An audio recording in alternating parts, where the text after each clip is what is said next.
this works. Yeah, there you go. Can everybody see it? Okay. Yeah, good. For I guess some of us are the manual typewriter generation, so this is all sort of new. Okay, Mike Murphy and I have been putting together a catalog of classics, basically the first 3 issues. The question is, why is another catalog needed? There's the Nile Post, Bayan, Miga, Stanley Gibbons Middle East. There are a number of catalogs, all of which are excellent. The problem, one of the problems is that none of these catalogs actually has an even reasonably complete list of the constant flaws that show up in the classics. And it's to Joe's credit that he in fact points this out and says that in the Nile Post that he necessarily had to make some arbitrary choices.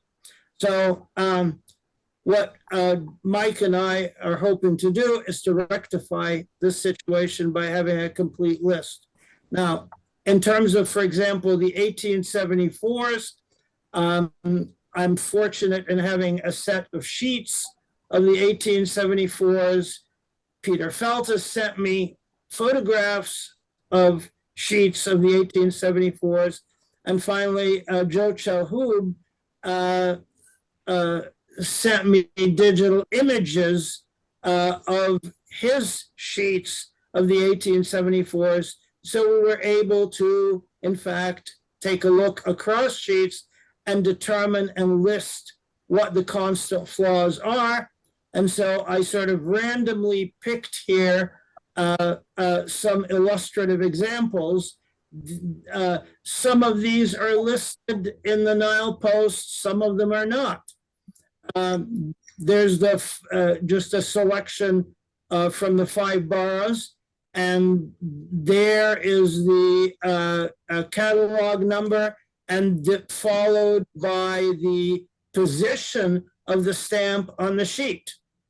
And so all of these are constant flaws, or they're ones that are indicated in terms of some printing, if that's relevant.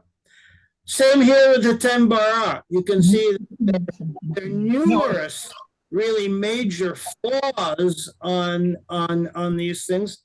In fact, on the 10 bara, it is almost, I would guess it would be possible to reconstruct the entire sheet from the flaws that are found on that particular value. Another example of the 1 piastre here, this is a tete bêche imperf between, which is not listed in any catalog as far as I know of. And other imperfect tete bêche pairs from different sheets. So there's some additional flaws, print increases of various degrees, and then the way they're listed by catalog number, perforations, and then usually it's 20, this would be 20, the catalog number 26, setting B, position number 3, and a proposed price for that catalog value. Now the catalog is divided into really 3 parts. The first is the catalog itself, which lists the stamps. Another part is settings, flaws, and substitutions. So there's an introduction to every single value on the in the catalog. Now this is important because in fact there's much information that really does not exist anywhere. For example, the order in which the settings of the 1 piastre were printed, and the relation between flaws, substitutions, and so on. So there's an introductory section that lists the settings and discusses the various aspects of these settings. The third part is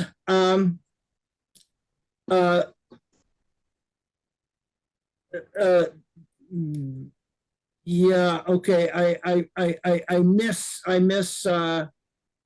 wrote up here. The third part actually is the third section in the catalog. There's the settings and a discussion of the issue, the catalog, and then large blocks and sheets of each of these issues.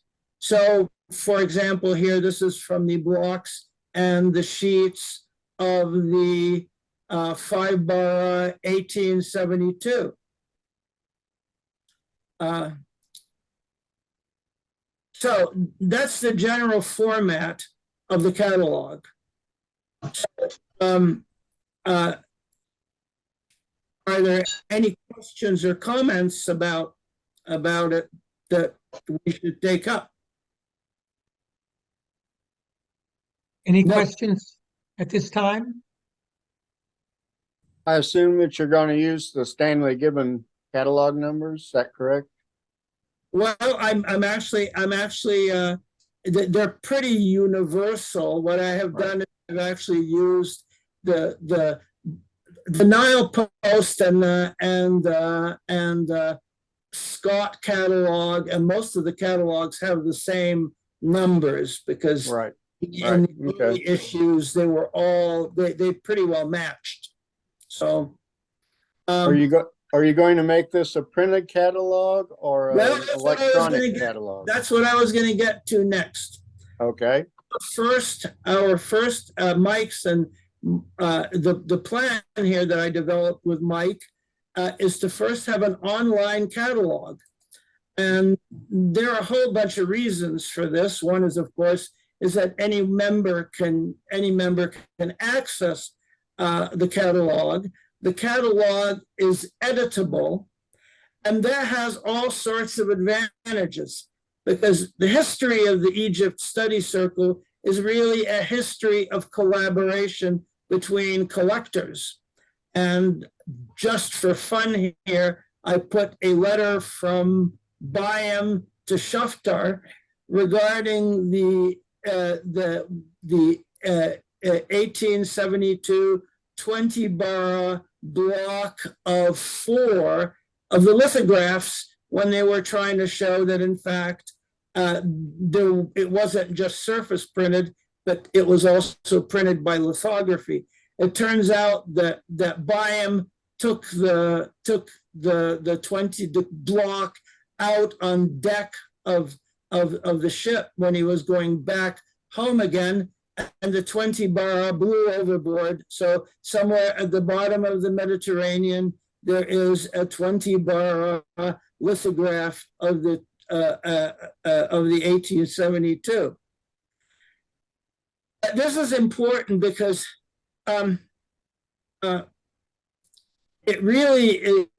collaboration has been the lifeblood of really developing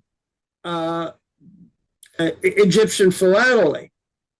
I mean, I think of Smith's treatise, for example, and these are notes for myself because so that in case I have an Alzheimer's moment, this will remind me to bring it up. Smith's treatise is really a summary of collaborative efforts, largely by the ESC, and without it, it would have simply not been possible. The online catalog makes this possible to actually have a broader kind of collaborative effort than was ever possible in the past. So, for example, The third issue, 1872, the 5-bar. I have an image of both the of several of a block of 50, a block of 12, and numerous other blocks. Now, the 5-para can actually be plated, and a full reconstruction is possible. But nobody has enough material to do this on their own.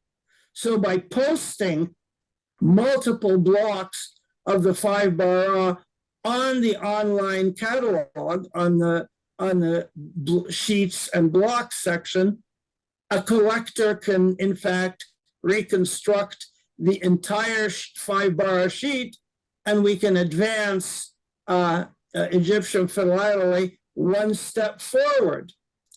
The same thing can be said of the 1 piastre, although this is a much more difficult, but I won't take up the difficulties with the 1 piastre. But the second issue, Peter Feltus and I had started plating both had played 10-bar and the 20-bar. The only plated litho was done by Jean Boulard in the early years of the Egypt Study Circle, and that was of the Suez Canal. It's possible to do the same thing with the 10 and the 20-bar. There are enough blocks, but nobody has enough of them. So if we post them online, then someone can actually do the reconstruction of these sheets. Yeah. There are other issues. For example, the 1 piastre. There are 2 stones of the 1 piastre. It would be good to know to have a digital image of all the known copies of the 1 piastre stone B in order to understand it. As far as I know, this is the only block from stone B that exists. It's from, it was shared with me by Kostas Kelemenis. There are other things. For example, the overprints are not covered in any adequate way in Smith. All of that needs to be worked out and can be worked out. So through collaboration, all of this can be worked out. I know that Joe is working on that and will present today on the bar overprints. But there's much else. So sort of in conclusion, the Egypt Study Circle should be a collaborative organization where, where we share information and where we share images for collection together. And by doing so, I think that Egyptian philately will in fact thrive. And without that kind of collaboration, I think things will be much reduced in terms of their potential. And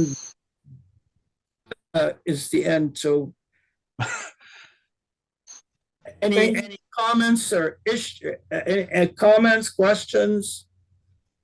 Thank you very much, Ramos. That's excellent. Anyone have any comments or questions or additions?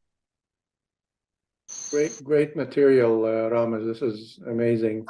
I have a picture only of the Queen Elizabeth sheet, and I have 1 block from that collection, but I have the picture of the whole sheet. I don't know if that would be useful to you. You have the sheet of the setting C. I know. I don't know. Do you want me to share my screen, show you? It's a really bad picture, but it's from the Queen Elizabeth collection that was cut up and sold.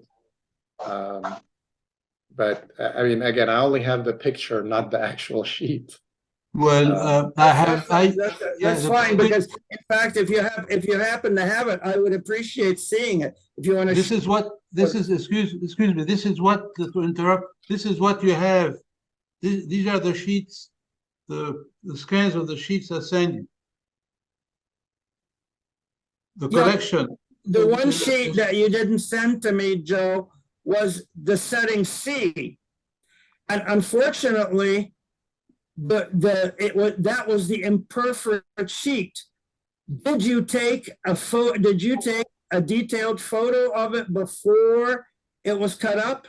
Well, good question. If my memory is right, I believe so. But if there's already a picture of it, that's fine. But I think I have a picture of it somewhere. Okay, it would be wonderful to have, because in fact, I know of only one other sheet that existed, and it was in the collection of, I'm having one of my Alzheimer's moments here.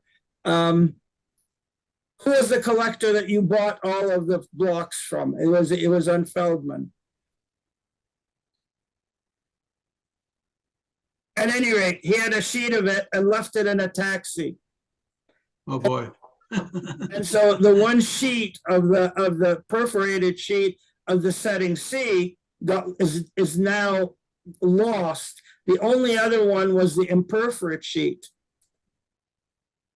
And okay, I'll try to dig it out. I'm not sure where I have it, but now that I'm thinking about it, I'm sure that I have taken a photocopy.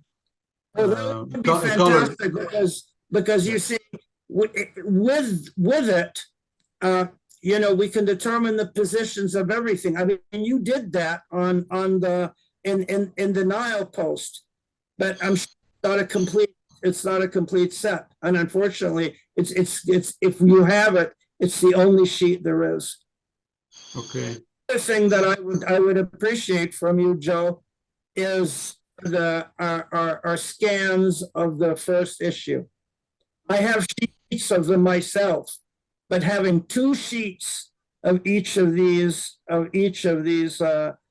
proofs allow us to in fact have a complete listing of all of the flaws on the first issue. Maybe I can make a comment at this point. I sent off a couple of quick notes on my chat information, but Ramez, thank you for this. It's a good start, but I think for us general collectors who may not have very much in the large blocks or very significantly expensive type of material, we need to know what you need from us, and it would probably help to have some kind of a prioritized list of what you and Mike as editors are going to be working on. So that's my commentary on it so far. Thank you. Thank you. Yes, and that's exactly what we intend to do. What we initially are planning is just to put together a first edition, as it were, of the catalog line. Then what we would do is we would solicit submissions by members. And undoubtedly members, even if they don't have large blocks, may have varieties and flaws that really should be included. And so again, this is a collective effort, and the amount of material that we all together have is enormous, and would allow a much more robust catalog. Thank you, Ramez. That's very helpful. Could I ask one more quick question? And that is, have you got access to Charlie Haas information, all of the material he has evaluated and appraised over the many years? I don't know where he is. I don't have any contact with him, but has anyone got access to all of that information? I don't have access to him. In fact, Charlie Haas still has some of my stamps, which he was supposed to expertise from 35 years ago. So I'm not sure what has happened to Charlie. I've lost touch with him. Maybe Joe knows. Well, the only thing I can say here to answer about Charlie Haas material, I will cover the 3 bars part. I have no idea where the rest of the material is. And none of us has any idea where Charlie is. No. Well, I believe he's still in Manchester, New Hampshire, but I haven't had any contact with him by email, by phone, by text message in 3 or 4 years. Yeah.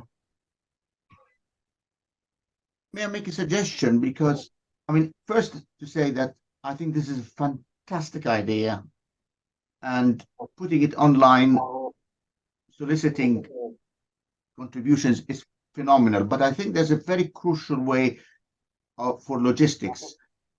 If you are happy, Ramesh, when it's published on the website, are you happy to provide your email for other members to contact you, to send it? That's the fundamental question, because it would be difficult Absolutely. otherwise. Absolutely. I mean, I think Mike and I are contact, and one of the things that I think would be a good thing, would be useful, would be to actually put in a request for submissions as we're adding on to the material, put it in the QC so that, then members can respond and submit things either to Mike or to me. Mm. Yeah, because for confidentiality, we don't release everybody's email clearly. Yeah, no, I have no problem. You have permission to do that. There is no confidentiality left in this, on the planet. I mean, Good point. every merchant on the planet has my email, and I don't, so. I just looked out there online and I see Charlie Haas on Facebook, and he's also got a LinkedIn account. So Peter, TG, is that a recent message from him? I just now looked right now, and he's showing up with a Facebook account and a LinkedIn account. Yeah, but he could have a Yeah, Facebook account. he's had those for a very long time, but Yeah, inactive. they may not be active, but Yeah. someone could try to see what they find out by using that account. Well, I also have many of Charlie's certificates. I have maybe 50 or 60 of them, and I don't know, I'm sure other people have them as well. So Yes. if we could all submit our Charlie Haas certificates, that would be a good thing. Yeah, That's a good- this is a very valid and excellent point, It's a good Yeah. point. Yeah. because behind his research, he kind of, the way he was working is, as he produced the certificate, each certificate is almost like a book, very, very detailed. And if we can put together his certificates, that's a lot of excellent information. I have many of his certificates. I'm not sure how many, but I have plenty, at least 100 or maybe 150. And I'm willing at some point to scan it and then if we have a place where we can put all of these together, that would be good. Yeah, we can open up a Charlie Haas section on the website. Yeah. Yeah. I'm glad I raised the issue of Charlie. It's Peter again. And I have a question for, maybe Mike can answer that, whether the ESC library has a collection of all of the sales lists that Charlie put out. I know I have about a dozen of them or half a dozen of them in my library. So that is a good place to start, because he illustrated many of the major flaws in those bulletins. I have a few of his catalogs. I will need to check with John Davis, who's our librarian, how many more he might have. Yeah. The short answer is I don't know, but you're right. It would be a valuable resource. Okay, everybody, thank you very much. It's been an interesting discussion, and thank you, Ramesh, for your presentation. I think we better move on to Okay. Sammy Perig's presentation. How do I stop the share screen here? Just go to share or what? Or just close the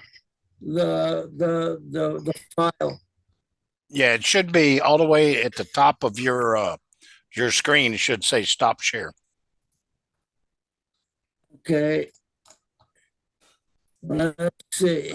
No. Actually, on your computer itself, not in the On presentation. my computer itself. Okay. Yeah, right at the top of your monitor screen. Okay. It says catalog of flaws. I'm just gonna close the document, see what happens. No. I think that You need to go to your desktop on your computer. Oh, okay. Yeah, minimize that. There you go. Okay. Now I'm there. It's minimized. So And it should be right at the very top. what? What should be at the top? Okay. I have Stop share.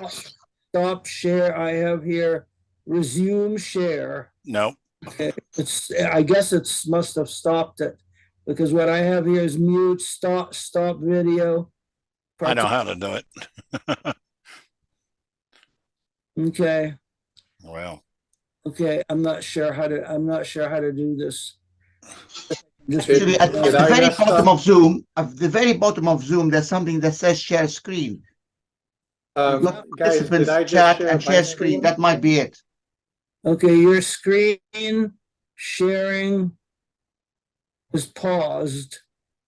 Okay, and it's your screen sharing is paused. Oh, stop share. Okay, there you go. That's there it. we go.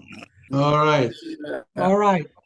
Sammy, you're on. Yeah, can everyone see my my screen, my share screen?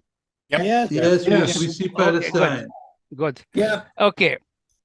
Basically, the postal history of Palestine is very much part of the Egyptian postal history to great extent. This is why I'm doing this. In my first edition in 1916, I did not have enough material to make it a volume by itself. So what I did, I included in the first edition, but now I think I have enough material to make a full volume for it.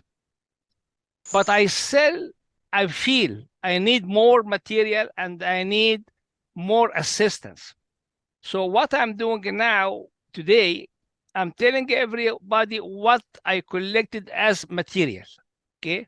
And if anyone can help me by material, by even direct me to some sources, I really highly appreciate that. So I'm telling you what I collected so far, and also I'm sharing with you my approach to it, and hopefully you find it interesting. And if anyone can help me, I'll be very thankful. Okay, so the way I divided Palestine to mainly 3 periods.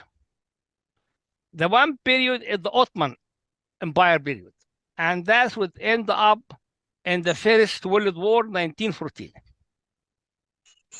Sorry about that. And this is the first period. And of course, in this period, I'll explain what's in this period. Then in 1914, there is no more Ottoman Empire there because it's the First World War and the Ottomans side of the Germans. So from 1914 to 1918 with British occupation. Okay. 1918 onward, that will be the British mandate. The British mandate will take effect till 1948, and that's the declaration of the State of Israel. So this is the second period, the mandate period.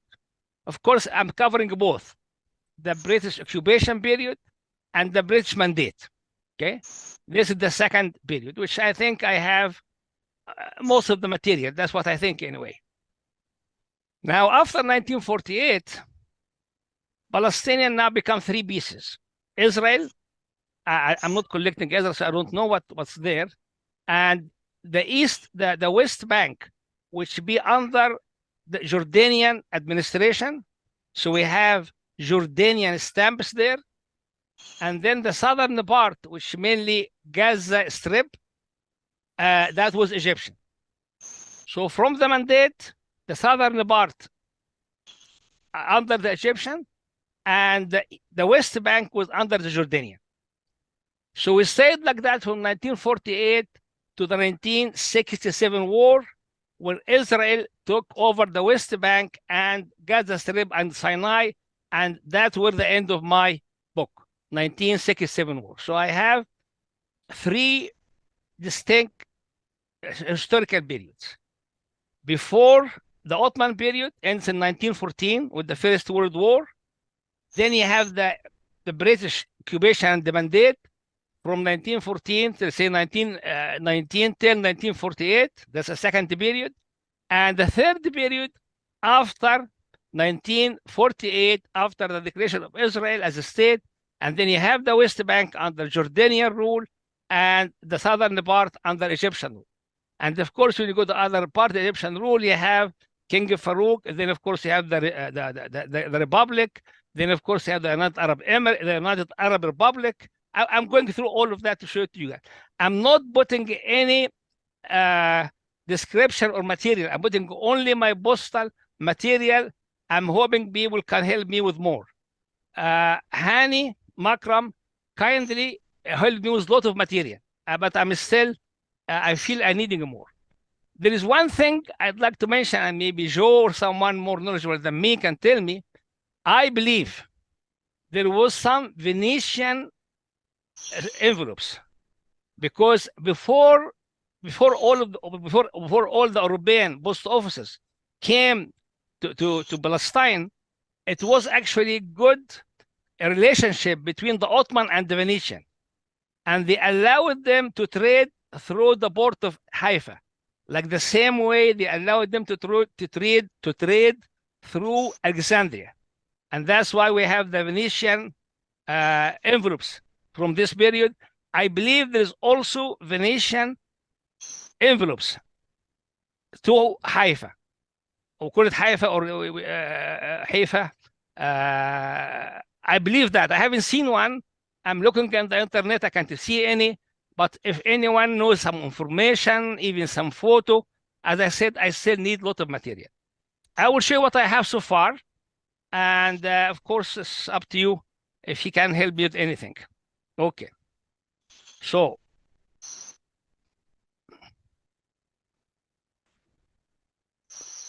forget about the writing. The writing does not make any value. Okay. So, of course, the writing is very important, but I'm not finished yet. So now we start with the Ottoman period. We have, of course, the Ottoman would allow the European nations who have good relation with them to open post offices in the Ottoman Empire. So we have the Austrian post office, and they have two, one in Jerusalem and the one in Haifa, Jaffa. So that is what I have from Jerusalem. And of course, that's the Jaffa one. That's Austrian post office. Okay. And as you can see, I see some of the materials from Hani, not mine. I'm reading some. Then, of course, we have the Russian post office. The Russian post office, both. They have Russian post office in Jaffa and also Russian post office in Jerusalem. And I have some covers there, and mine, and some of them from also from Hani. Then the German post office. Okay. I'm still working exactly what are the stamps being used. I haven't gathered all the information yet, but I have good evidence so far. So that's the German one for Jerusalem. Okay. Then, of course, we have the Italian post office. It came later. And of course, 1914, that's the end of all those post offices. And of course, you have the Ottoman Empire post office. I know, and I think Joe would know that for sure, we have an Egyptian post office in Jaffa, and I think you might have some of this material. I have a postal seal, and we also have a postal seal for Gaza. So I have the Egyptian material, which I will add to this. So this is the Ottoman, and here's some images for it. Okay. So this is the first period. pre-First World War. Okay. So the military occupation, the British military occupation starts in 1918. So we have what they called Egyptian Expedition Forces. Okay. And that was actually the stamps which used during the war. And in the first edition, 1918, let me give it back to you. That's what we have. Still, I have difficulty to find this stamp, the charge in black. Hopefully, I can find it one day. I'm still trying to find it. And here is an example of envelope to it. Then still, we're using the same stamps for it, but another edition is 1918, but in July. And that's some example of it. Okay. Then we start from issue 1920 is the British mandate. In the British mandate, they start to have an overprint over the same stamps. The overprint will start with 3 languages. Arabic, they said Palestine, and then the Hebrew, and of course then the English one. So we have, as far as I was able to collect so far, we have 3 issues with overprint. 1920, those are the 3 issues I have. 1921, I wasn't able to collect everything yet. As I said, that's why I'm here asking for help. And 1922. So this is what been issued under the British mandate, where you have the same stamps, the Egyptian Expedition Forces, but different editions. With some slight difference in the colors and in the overprint, still I'm trying to collect everything. I'm missing some items. And of course, for each one of them, I have examples, either from me or Hani kindly provide me with those examples. Okay. We're still under the British mandate now. 1927, they issued the stamps with Palestine. Okay. They stopped the initial one, which is the used from 1916 all the way to 1927. That's almost 20 years. Okay. No, I'm sorry. 10 years. Little bit over 10 years. Then they issue Palestinian stamps. We have the 1927. I think I have everything here. Okay. And of course, I have easy to find those envelopes. Not difficult at all. Okay. You can easily get them widely available. Okay. Then in 1932, they issued another set of stamps. Okay. Those also easy to find. With their covers also, no problem there to find them. Okay. And including, of course, the postage due. I still missing a few here and there, as you can see. And the envelopes also very easy to find. Not easy to find, but fine. I think I bought one from last auction from Joe auction. It should be here. That's what the postage due. They have more than one issue from them.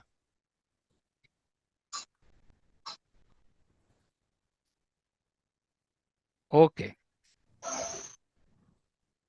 Then 1948, that's the end of the British mandate and the start of the State of Israel. Now, with this, we have now divided Palestine into 3 areas. Area now is Israel, one which is West Bank under Jordanian rule, and the southern part, mainly Gaza Strip and the other cities, and using the Egyptian stamps. So we have Farouk over Brent with 1948. Yeah. And again, all of them Farouk with the over Brent Palestine in Arabic, Palestine. Again, it's not difficult to find the envelopes in that. I think I have for everything. Some of those envelopes are not mine, actually, the late Peter Smith. And it's very difficult to get some of those cancellation now. And I'm still trying. I'm contacting people, going places, see if I can find more. Okay. This is what I have here. Okay. As I mentioned here, some of them is the late Peter Smith collection. He gave it to me. And some of them I acquired. Okay. Then came 1952 military. The military took over the counter military coup, and they start to put the crossbar in top of Farouk faces. So that's 1953. They didn't use all the stamps which we issued before. So you have to be careful. I'm still looking for some people like Joe would be kind enough to look at them and see whether I have everything or not.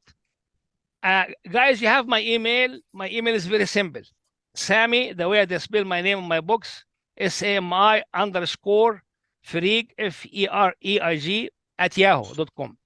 So please, if you'd like me to email you this material, what I have here in front of you, I'd be more than happy to email it to you so you can have a look at it and give me your feedback and tell me if you can help me, if you have something of use to me. Anyway. What's your email again, Sammy? Okay, Sammy, SAMI, the way I spell my name, _ Yeah. Fereig, FEREIG, the way you find my name on my books. Oh, okay. Okay, @yahoo.com. Okay. So if anyone wants me to mail this material to him, I'd be more than happy. Okay. Trent, tell me when you'd like me to stop, okay? Okay, very good. Okay, Mike. Okay, so this is for Farouk now. Then, of course, easy to get examples. Okay. Hani gave me some material. I have some material. Then now we have the Republic. They changed the kingdom to Republic, and this is the first system from the Republic, 1953. The same one, but they start to now to put Palestine or Palestine or Palestine, both of them, as overprint. 1953 to 56.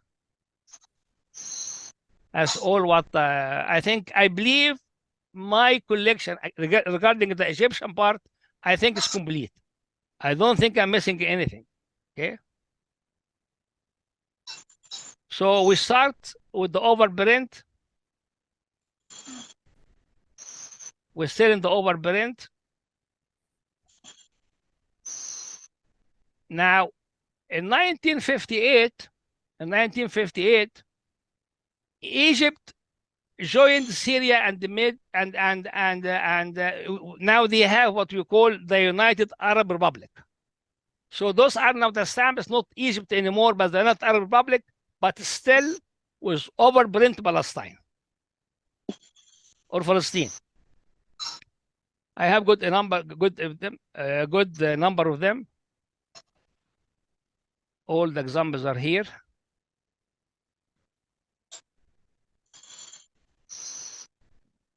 Okay. Now they start to write Palestine not as an overprint, as part of the stamp, as you can see here. As you can see here, you can see Palestine as a part of the exam, of the stamp. Again, Egyptian stamps, but now they write Palestine as part of the stamp. That's the Palestine one. You see it everywhere here. Okay. This is 58 all the way. And I think all the commemorative, I have them. I think I have everything in the commemorative. I have all of them. Okay. Now, again, you come to the airmail. The same story. You start with the airmail, Egyptian airmail in 1948, King Farouk, with Palestine as overprint. Then, of course, at the revolution, when they put the three crosses over his Farouk face. And this is, again, I believe I have the Egyptian part. Look, I have examples for everything. I'm not missing much, or as far as I think. Okay. Then I have all the cumulative, and I will show it to you. Sorry, before I don't go ahead of myself. And now the postage due, here's all of them, and also examples. And here all the cumulatives, all of them. Because I included them in my book about cumulative. And so now I'm removing everything too from Palestine and make it a separate volume now. Okay, so this is as far as Egypt.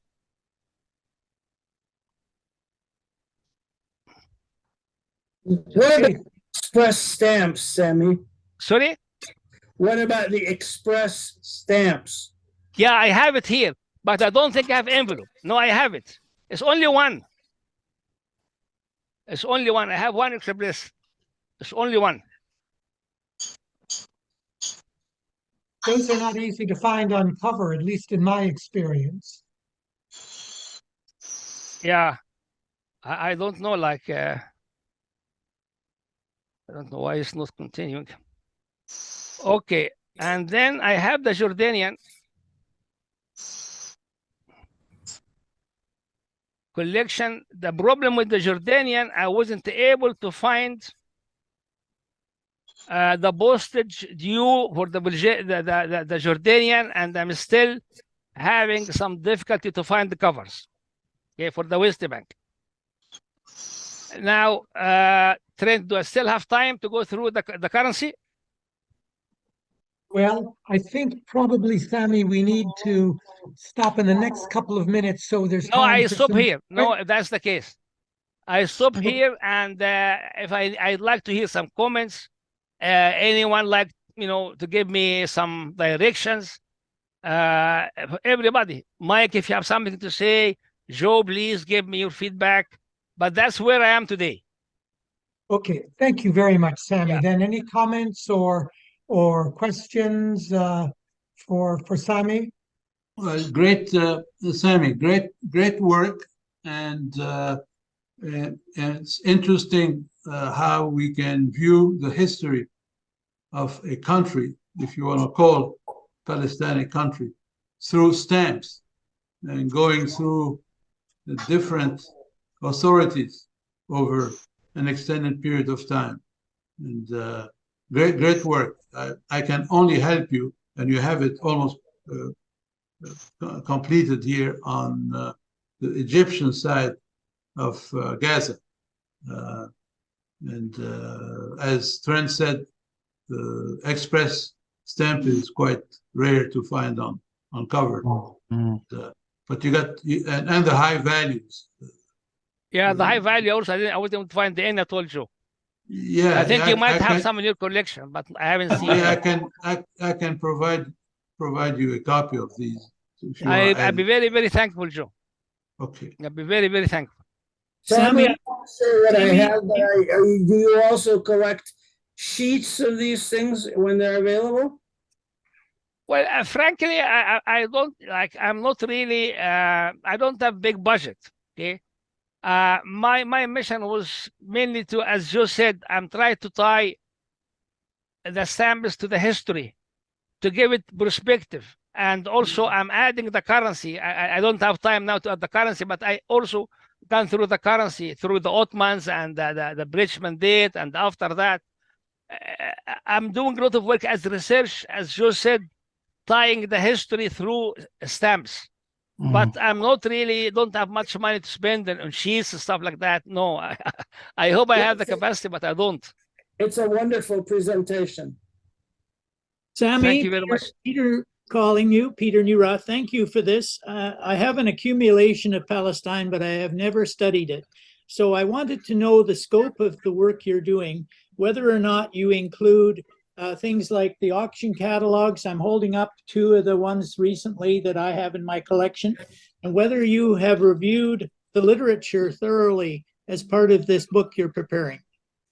Well, I can't claim I reviewed thoroughly. This is why I'm asking you guys if you have anything to refer me to. I'll be delighted. Like if I can have, I don't know how I can have a copy of your catalogs you have, but I'm doing like I'm not doing that for a living. I'm doing it as a hobby. So I still have to look after my living.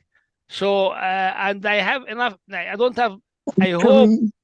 I hope I will soon have enough time to dedicate entirely to finish the book. I was hoping to finish it by this year, end of this year.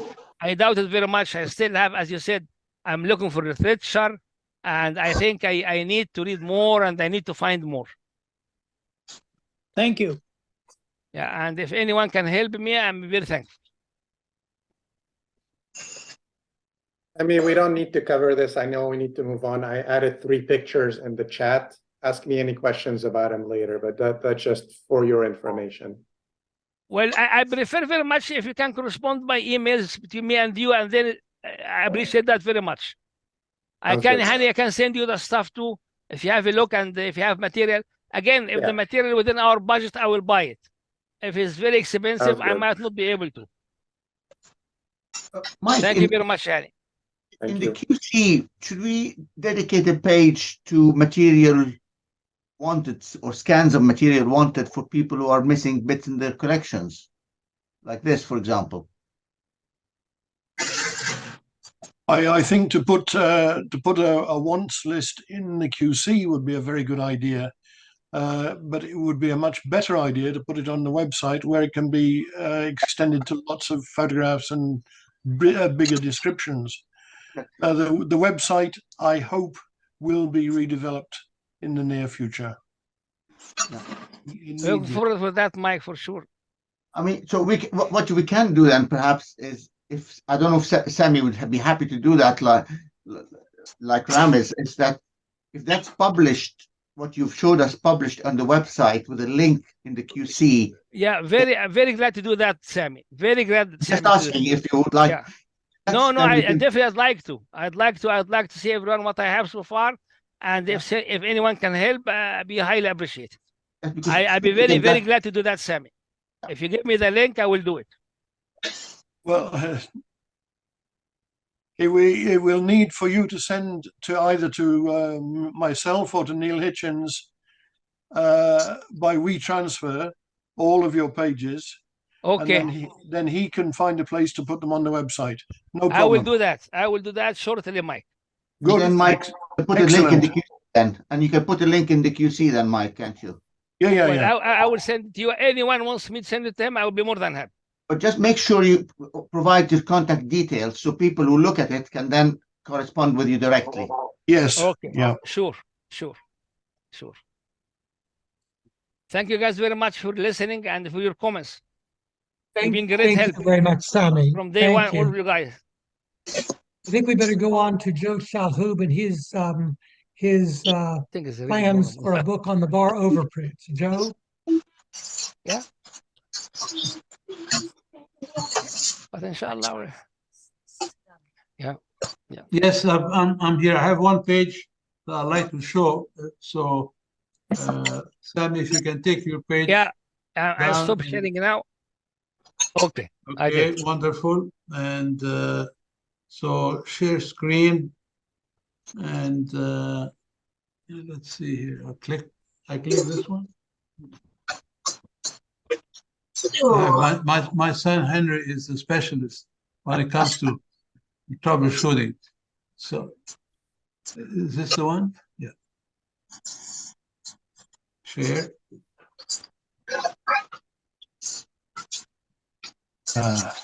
Are you guys seeing it? Most of it. The left side is cut off.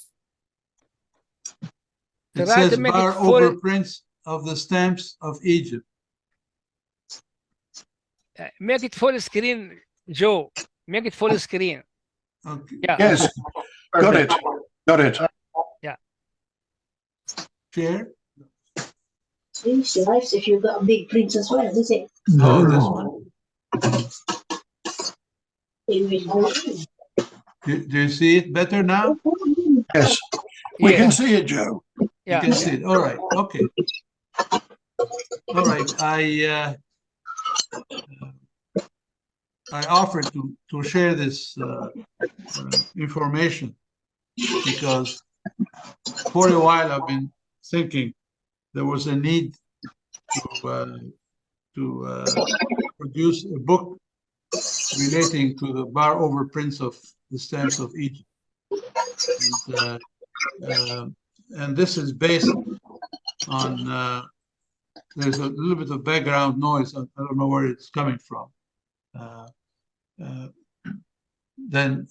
Anyway, I felt this was needed because there's a lot of complexity behind these bar overprints. And so I've put some of my notes down in here. I'd like to go over them, and then I'd be happy to answer any questions. First, the 1953 double bar overprint on King Farouk face are common. These are the most commonly used to found overprint forgeries on Egyptian stamps. There are also 3 bars overprint on stamps that were not that were never issued. And I gave an example: the 1 pound, the Farouk 1 pound, King of Egypt and Sudan, that came in after the regular 1 pound, and these have been seen with this 3 bar overprint. In 2024, next year, because I'm trying to finish up another book relating to stamps, I won't go through the details of the other book. I just want to focus on this one. And this other book is going to be done hopefully by next spring. Then I'd like to put together this other book with on the 3 bars, and it's clearly based on Charlie Hass's information, and Charlie, as most of you, if not all of you, know that Charlie has provided expertising and produced certificates and documentation on plenty of Egyptian stamps. But he specialized in what he loved the most were the overprinted material, whether it's the 3 bars or officials or any stamps with overprint. He specialized and studied them. My third point here: I'm not an expert on these overprinted stamps. So you can show me an item with the 3 bars, and without spending a lot of time trying to figure this out, I couldn't tell you. In the past, when we were able to connect and visit with Charlie, the last 30 years, simply I would present this information and he would look at it or study it and tell me whether it's a fake or not a fake item. And then if it's not a fake, I would ask him to give his stamp on the back of the stamp. So again, I'm not an expert in this area, but I wanted to share what the information that I have, and that includes a lot of material that Charlie has had in that specific area, because unfortunately it's a difficult item, and there is a lot of controversy about which item exists and which item doesn't exist.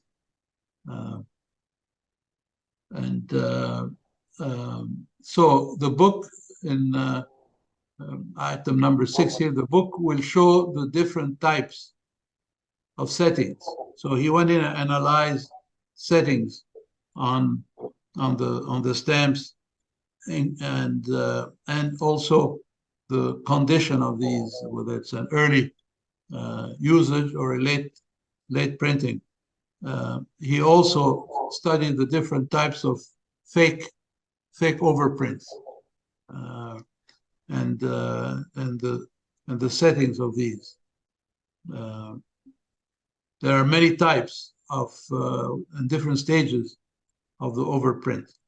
The book will cover the definitive stamps, the airmail stamps, the definitive stamps for Gaza, and the airmail stamps for Gaza as well. The 3-bar varieties will include that will show the double 3 bars, the 3 bars acheval, the 3 bars misplaced, multiples of the 3 bars with one or more stamp missing the 3 bars. And that's a bit of a summary of what I'm planning to put in the book. And I'm sure there'll be a few other things that will come up between the time now and the time that I'll complete the book. And that's planned for next year, as we say, inshallah. So I'm any comments, any questions? I'll be happy to. I have some questions. Is there in your book any sort of a description of how to expertise these things? Because I know I got so that I could recognize fakes from genuine overprints, but the overprints themselves over time seem to change. You know, I noticed, for everyone notices, for example, that you get a lot of broadening. I don't know whether the printing surface was getting squished or exactly what happened. So there seems to be kind of a progression on the overprints themselves, and it's hard to tell. So it'd be really good if there were some way, some expertise, some section on how to expertise these things. Because I mean, apart from Charlie, I don't know anybody else who can really do this. Well, a good question. The quick answer is no, but I'd like to also add a couple of comments. I will be showing different stages of the overprinting, but that by itself is not going to teach us. The simple stuff, if you have a double 3 bars, is to see whether the ink of the first 3 bars is the same as the ink of the second 3 bars. And that's one way. It's if people may have taken 3 bars and added forged the second 3 bar. But in some cases, they've taken a sheet without any bars and put the 2 sets of bars on. And so that's why studying the positions and the plating, it's a massive, I mean, I don't know how many hours I have sheets and sheets and sheets and used stamps.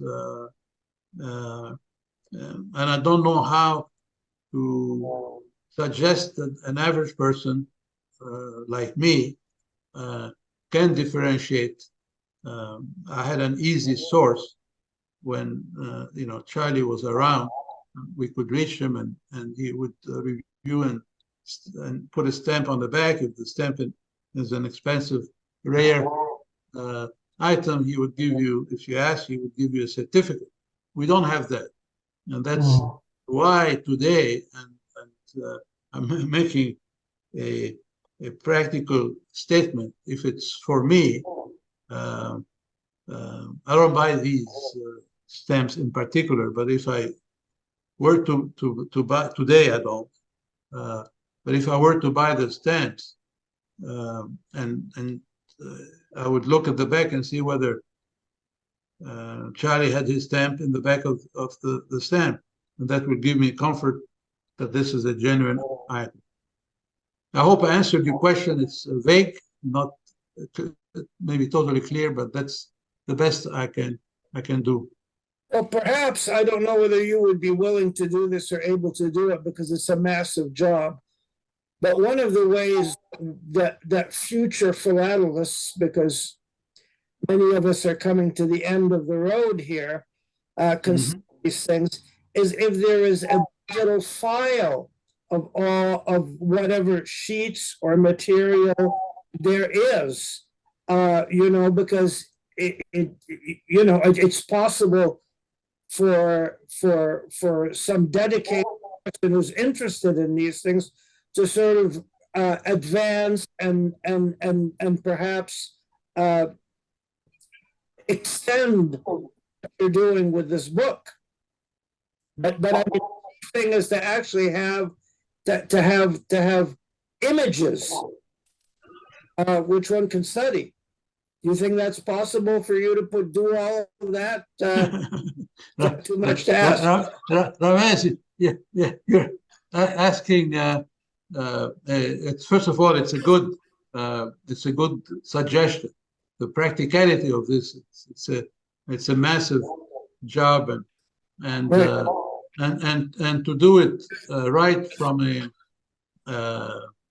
storage, store this information, it needs to be scanned at a high resolution and stored that way. It's a simple image itself. I don't think will do it. In the next couple of years, I don't know when the music will be over, but the next couple of years, I'm tied up with several projects ahead of me. But it's a good suggestion. I don't want to say no. Let me think about it, Ramesh. If you could get somebody to do it, I think that would be valuable, because one of the things that, I'm working with Mike on the first 3 issues, but the overprints themselves are such a huge and complicated business. I know I learned to, I bought sheets of a lot of the overprints and, got to the point when I could tell most of whether an overprint was genuine or not. But it's a massive job. There's nothing that's been published on it that anywhere near addresses that issue. And so maybe the next best thing is for those of us who have material to post it. And I mean, one of the things about the digital world is that its capacity for large amounts of information is boundless. And so, we can in fact store high definition images of a vast amount of material. If we could do this, because it's all going to disappear. All the stuff is going to be cut up and sold, and the possibilities of further studies are going to be just impossible after a while, because this stuff is becoming expensive. Well, your point is well made.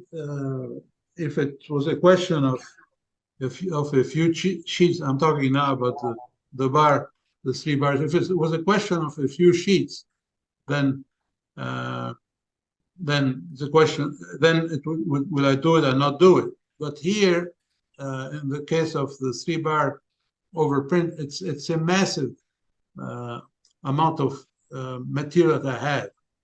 This is Charlie has the material that I purchased 12 years ago, and on the basis that we were going to together work on a book and share that information for collectors.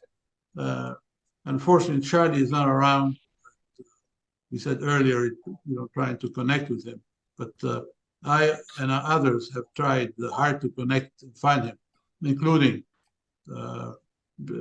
with a couple of his friends that lived in the neighborhood, in the area that and his former wife or partner. So I decided here, what, before we lose all of the stuff, I should share his research. And that's my first objective after I finish what I'm working on now. Well, if you can give it to someone to scan it for us, that would be really great. I mean, even if you don't have time, you might find somebody who does, because I just hesitate to lose all of this. I mean, I've seen things getting cut up and information getting lost over the 60 years or so that I've been collecting, and it would be a real shame to have all of that information gone, especially with the digital capacities that we now have. Yes, Let me interject here and add a couple of thoughts. The one and only person I've gone to over the last 3 or 4 years on the rebar overprints is Amr Kandil from Egypt.